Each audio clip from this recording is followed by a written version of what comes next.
On this episode of the show, I have with me Ashok Srinivasan. He is SVP of Engineering at Aledade. We're going to be talking about making an impact as an engineering leader. And we're going to be talking about that in reference to different stages of companies, different verticals. How do you actually identify if you are adding value and measuring that your own impact? And you have to gain trust, obviously, to also have your team work with you and help you, because it is definitely a team sport. Ashok, thanks for taking the time. Thank you for having me, Amir. Absolutely. Thank you for being on. And tell us all what the company does before we dive in too far. Yeah. So Aledade is a healthcare company. We partner with independent primary care practices to help them in value-based care. Now, what does that mean? Basically helping doctors to focus on what really matters. Keeping patients healthy, preventing illnesses, managing their chronic conditions effectively. So we at Aledade provide technology, the workflow, data analytics, and support that's required to help them be effective. So if you look at it, I'll take a step back. Ultimately, a mission is delivering better healthcare, lowering the cost, creating a healthcare system that's good for patients, our practices, and society. So it's just a fantastic mission here at Aledade. And I help lead the engineering teams, building our products, platforms, and infrastructure pieces. Awesome. All right. So this topic, obviously, we're going to be talking about, really delivering and measuring and making an impact. Right? And I think engineering leadership is a tough one, because obviously you're running a team, and understanding your own value and impact is within that context of the team. And you have been at different companies, so you have seen, different ways of this happening. I guess the question to maybe kick the conversation off is, when we do talk about impact as an engineering leader, what are the goals? What are you hoping as a long tenured engineering leader? What are some of the impacts that you'd hope when you join a company? Yeah, that's good. So let me give you some context, right, about my journey, and so that we'll frame it from that, right? So I originally was super interested in doing chip design and FPGA and things like that way back. So I did undergraduate in electrical engineering, but soon moved to software engineering because of the immediate impact and results you can see, right? Compared to going and trying to build a chip that takes years and years, right?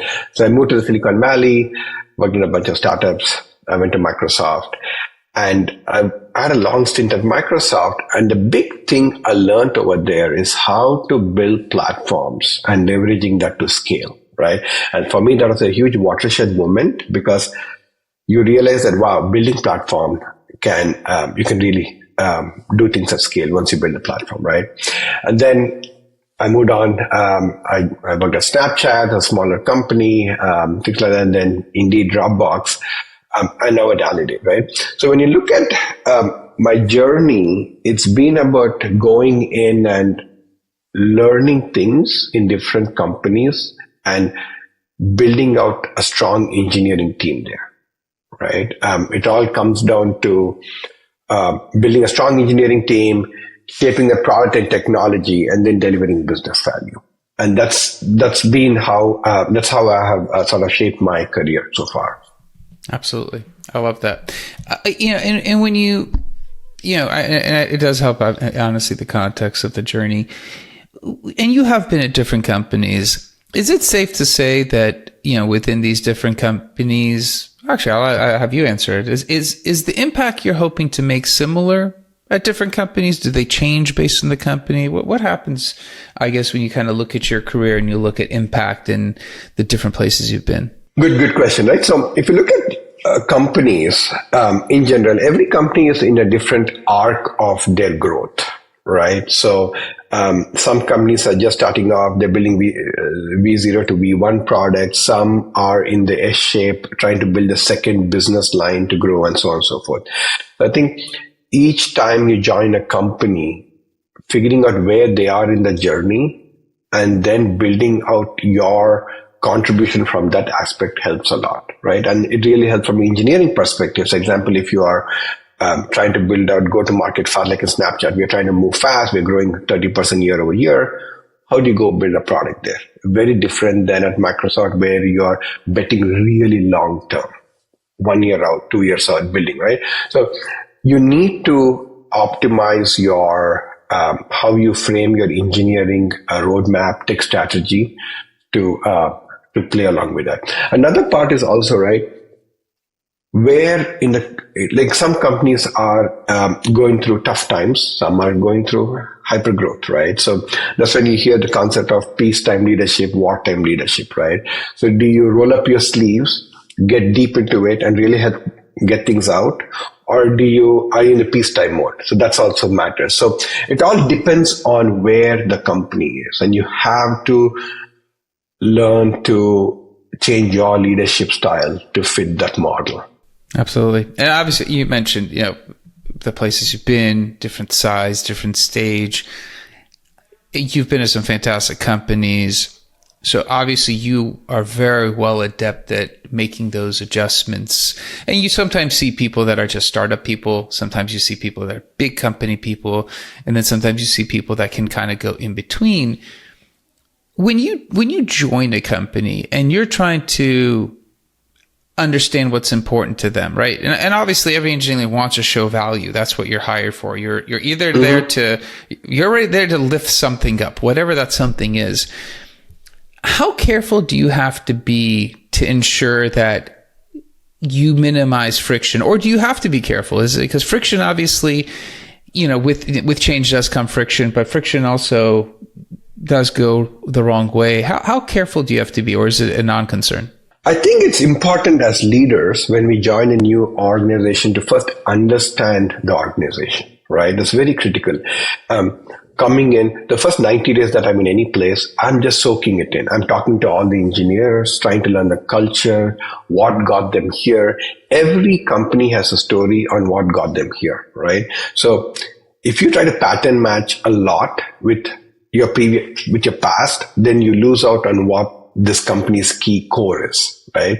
So trying to learn that is super critical before you try to make any changes or things like that. Oftentimes, learning, and then being additive goes a long way rather than trying to come in and be a disruptor. Now that might be needed some places, right?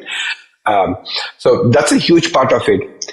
And along that, I think you mentioned at the very top, which is like trust is huge. So when you come in as a leader, the engineering team is looking to say, hey, can you trust this leader? Right? Kind of thing. And for me, that's a big portion of what I do for the first 90 days, 6 months, 1 year, is building the trust, right? I'm providing psychological safety. And that's pretty big. Absolutely. And I guess when you're looking at yourself within the context of a company, and it does make sense. You got to be the sponge. You need to build that trust. You need time. Where do you kind of gauge? What's the barometer that you're trying to identify to understand what your success criteria is? Because every company is going to have it different. You have to go in, not only assimilate, understand, but you also have to kind of know, what does success look like for each of these organizations? And what is that? How do you measure that impact? Yeah. So there's always a qualitative and a quantitative part, right, for things. But we'll just speak in broad themes and strokes, right? End of the day, if you look at engineering organization, human capital business, right? If you think about the best engineers make the best products. So a lot of it is on how good of an engineering org I have built, what sort of culture we have done there, right? So think of health of the organization, right? How are engineers growing in their careers, right? Are individuals taking on increasing responsibilities? Those are all pretty big ways to look at how engineers are doing well and how my org is performing. So that's one portion of it. Another part of it is what sort of technical strategy have we done? So every business has a vision. They have bold bets. And I think as engineering leaders, trying to figure out whether the tactical and the strategic bets align to the business. So if you think of engineering, what do we do, right? We unlock ability for our business to grow. So thinking from that angle and value is very important. So that's another way how I look at my impact, right? Does it have a good tie-in to the broader business strategy that's 1 year out, 2 year out? At the same time, bring it all the way down on a day-to-day tactical side of things, right? The last part is to tie it up together with when you have the strategy and you have the people, then are we executing well? That is critical. You can have both strategy, you can have the people. Are we executing well? Are we delivering on the key results to the business? Are we being predictable? Are we operating our services efficiently and things like that? So that's the way I look at, I evaluate my impact to the company. It's more about, it's not my personal output. It's more about how our organization and team is doing. So that's how I'm looking at it. I love that.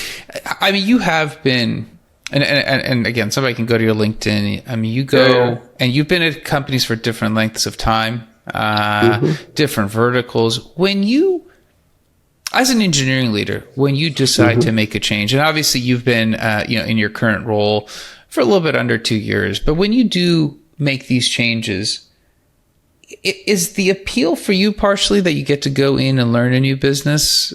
Because obviously, and the reason I ask is, you go to Microsoft, you were there for, nearly 14 years. So obviously you're okay staying someplace a long time. You also go to places you've been a little bit, shorter length. And is that a challenge you enjoyed, like to get up to speed and learn what the problem is? Yeah. Great question. So Microsoft, if you think of it, is like 100 different companies in one big umbrella. Absolutely. Right? That's a big thing, right? So I spent a fair amount of time learning, initially, obviously, engineering side of things, and then how Microsoft is able to scale to billions and billions of dollars of revenue, right? How their go-to-market mechanism works, how their sales, marketing, and product bundling and pricing works. That's a fabulous learning. As I got more into engineering leadership, the part that really started interesting me was various business models of this company. So whenever I choose a company, I'm figuring out what can I learn from business side of things, right? I'll give you an example. And then how do you tie up the engineering into this? So after Microsoft, I was thinking what next? I joined Snapchat. It was to learn about the ad technology. So I learned a bunch of things about ad tech. It was fabulous. Ads are everywhere. That's great. Then I moved to Indeed, two-sided marketplace where you have job seekers and then you have employers finding it. It's a very different way of building technology, right? Compared to ads. Then I went to Dropbox, which is like different product-led growth. How do you do subscription model? They are first pioneers to be in subscription as a service way back in 2010, 2011, before even many other companies came up, right? How do you think about growth, retention, churn? Very different. And how do you build technology for them? And now at Aledade, healthcare, completely different space. That's what excites me. The first 1 year of me going into any company, I just don't know what the space is. That keeps me awake every morning, learning the key, how to build technology to enable that. That's just fabulous, right? Now here, you might go into many companies and you might figure out that, hey, you know what, this company is not for me. Perfectly fine, right? Culture doesn't fit, how you get around it, many things it doesn't fit. So you have to be ready to pull out and go to the next big thing. Life is too short. So you have to be ready to do that. So which is perfectly fine. Absolutely. I got to be honest with you. I spent a lot of time as a consultant when I was hands-on with technology, and people would ask, why don't you take full-time jobs? And I said, I really could. But what I love is I like going to a new company, and that ramp period to me was just the most fascinating period of absorbing a new business model, a new business challenge. And then how do you put the jigsaw puzzle of people and technology solving that problem? And a lot of times when you do this, especially at bigger companies, mature companies, things are not always a greenfield. You're not being hired on for a greenfield project. There are things that they want to improve upon. I think this is very tricky, and I don't think enough people talk about it, because the people that are there know that you're being brought on because you're trying to level things up. I mean, this is very clear. That's also, it could be reflective of current processes, ex-leadership, a lot of factors of business impact, timing, all those things. But you're typically being brought in to improve things. I guess maybe talk to us a little bit about that dynamic and the dynamic of working with the team that you're supposed to help bring the best out of. Yeah. That's good. Great question. You're right. So as leaders, we are brought in to make a change, or in some cases, depending on, like I said, where the company is, and learning where the company is and what you need to do is important, right? And then you start figuring out. So first thing is, like I said, the 90-day journey is talking to people, what got us here, why is it, and things like that. A big part of this is, as leaders, bringing in clarity, providing stability during this period, because people are concerned, rightfully so, what's going to happen to me, what's going to happen to the org, and so on, right? I think my job is first to provide some calm, reduce the noise, create some stabilization for them. It's very important, right? And then keeping the morale for the team is important. And usually the way I do it is, my style of working is being very candid and being very radically candid, right? So I go there, I speak exactly what's happening, and create that high level of trust and psychological safety. That's my first usual thing that I do. And then bring the team along into that vision and strategy that you're trying to do. It's very important, right? You have a vision and strategy. The first thing you should be able to do is get a team along for the ride so that we're all rowing in the same direction. That's the next big thing, right? And then once you do that, then bringing along all the engineers along with it, and explaining the why, the what, the strategy part of it, why we need to do things. Engineers are smart. And I think providing the clarity really helps them get behind on your strategy, right? So that's the way I usually go about doing things over here. It's not like saying, hey, it's my way or your way, I'm going to do my changes. It's more about explaining to people, getting them behind you. Only then usually a change is more successful and more durable. Right. Otherwise, it's very short-lived, usually, kind of thing. I like that a lot. And I guess, when we talk about the team and you're talking about your manager, right? So obviously, you unless you're, even as a CTO, you still report to somebody. When you are considering your impact and you are being brought in for these situations of trying to improve things, there is a tremendous amount of pressure may be the word here to use. There's a bit of pressure. You have to come in. You have to make a tangible improvement. You have to have a plan. You have to get buy-in. Your manager has to know what that is to evaluate how you're doing, right? Your review.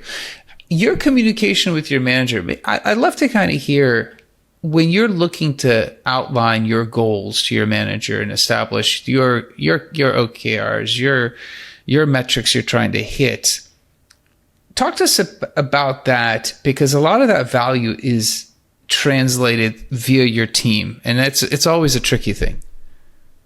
Yeah, good point. Couple of ways, right? So one is, as leader, one of the things that we do is, what are the key OKRs that our teams are going to be hitting, right? So basically, leveraging the mechanism that we have, empowering our leaders to go deliver on their part. It's very critical. So that's one of my role I play. Is how am I going to empower them? How am I going to lay out the systems and processes for our engineers to go and have this canvas where they can go and paint whatever they need to do, kind of thing, right? That's what. Then I have my own personal OKRs, right? Which is, what will Ashok directly be able to help contribute to the company? Right. And that could be, like I said, hey, example, I'm going to be making our engineers very effective. And so that we remove roadblocks for them from how they go and engineer. So that'll be a personal thing that I would lean in directly. Right. And this is the where having a strong engineering background really helps, where you're just not managing at 10,000 feet level. You're willing to come down, project manage, and do that. So here at Aledade, I do a bunch of those things where I take one or two projects where I'm leading with a key set of engineers and I'm driving it to finish, just like any other engineer would, like a tech lead would. And then obviously helping my other directors and vice president also move things, right? So I'm helping balance on both sides of things with the concept of personal OKRs I'm responsible for directly, and obviously my team's OKRs, kind of thing. Absolutely. And I guess as you're able to kind of look back your career, you mentioned you have to do the assessment, make sure you have to understand the team, build trust. The toolbox obviously keeps getting bigger. Each company you go out, you see something different. Yeah. As this toolbox keeps growing, Is there sometimes a challenge as to what you pull out of the toolbox? Because you get bigger and bigger in terms of the tools you can pull out. You have to start thinking through what's the right thing for the right company, the right situation. Yeah, that's a good point. So one of the, like I said, the advantage I've had because of me going to different places is I'm able to have seen so many patterns, right? So it's very cool, depending on the stage of the company where they are, I'm able to pattern match some of the things, right? And it's always helpful. And like I'm even at Aledade, I'm talking to maybe the marketing folks or sales folks or whatever, and I can pull some of the concepts that we did in different companies, right? But at the same time, you cannot get this. You need to understand the key levers that move the company, right? So example, what works somewhere else will not work here also. So that's another thing that you have to learn. So to your point, Amit, which is great, which is like, hey, you need to know which tool to pull out from the toolbox, right? So that takes some amount of experience. And I think you just have to be humble, right? You go into a meeting, trying to learn from the experts in the room before you pull out a tool from the toolbox is very important. If you every time pull your tool first without, understanding how things work in the current company, then that usually doesn't go too far. So I think being humble, learning a little bit more before you say, hey, this is what I need to do is super valuable when you move to a company. And yeah. No, I like that. I think that's very fair. I guess as you've kind of, you have obviously developed a fantastic reputation of being a very skilled operator as an engineering leader. Is there any things that as you go from one project to the next, is there anything that you've learned and that you go, you know what, as I've been getting more of this experience, these are things that I've learned I wish I knew sooner? I think few things, right? At leadership level, it's clear for me more and more that culture really matters. So originally I was like, hey, gotta have a great strategy, we'll do it. But especially in the world of remote right now, like my company is fully remote, how we operate on a day-to-day basis, how we all work together as a team really, really matters. And I say this because strategies change all the time, right? You might be working on something for 6 weeks, you realize it's not going anywhere, we got to be able to do a hard pivot, right? And if you do a hard pivot, is your engineering team able to quickly move with it or not? Really matters for your business to go front.